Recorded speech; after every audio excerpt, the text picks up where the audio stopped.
Now, students at the Australian National University protested against the expulsion of a former student on Friday after publicly declaring her unconditional support for Hamas, of course, a terrorist group, during a radio interview.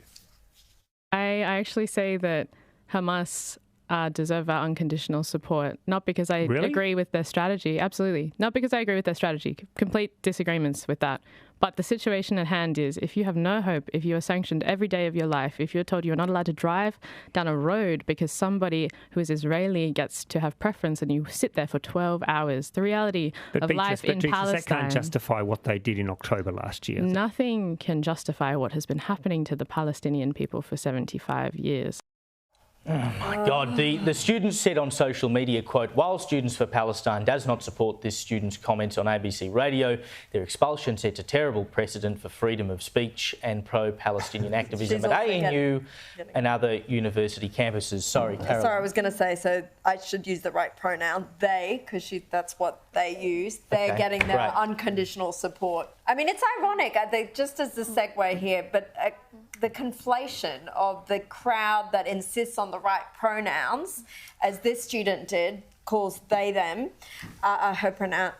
their pronouns. Hey, hang on. Sorry, I'm getting very confused. And the pro-Palestinian crowd, whereas there would not be any tolerance or for that in actual Gaza. Exactly, they wouldn't, of course. And there was a great clip supporting that conditionally or unconditionally. There was a great clip during the week from a drag queen actually asking people that very question, what do you think would happen to me in Gaza? But you work in the university sector, Natalia. I don't see any problem, and they say, free speech, free speech. If you're going to go out there and support a terrorist group, now, sure, this individual, they, them, said, I don't agree with what they're doing, but I provide my unconditional support to Hamas. If you support a terror organisation, the uni is well within its rights to get you out of the university.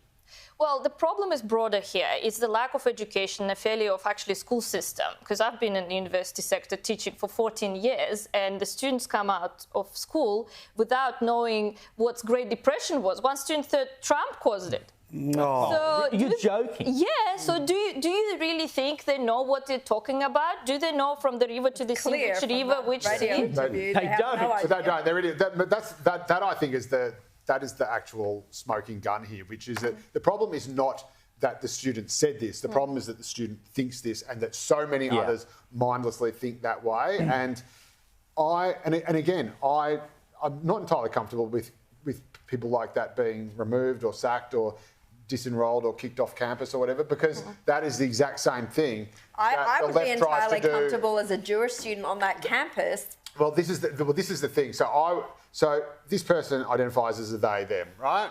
Fine, no problem. If you were to refer to them as a he or a she, would that be your misgendered accent? No, but would that be your free speech? Would they accept that that's just your free speech? I think there is a slight difference.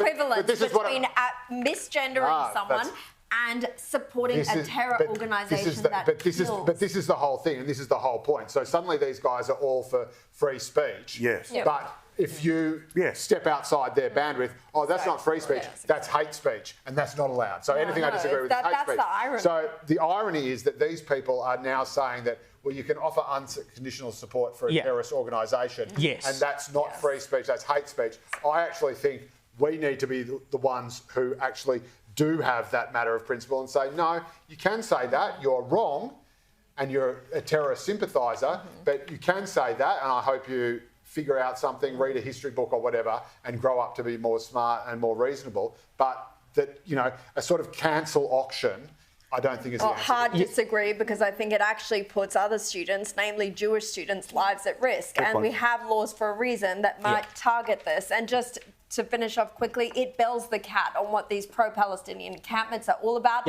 They're pro-Hamas. Correct. Not pro-Palestinian. And they're not hiding it.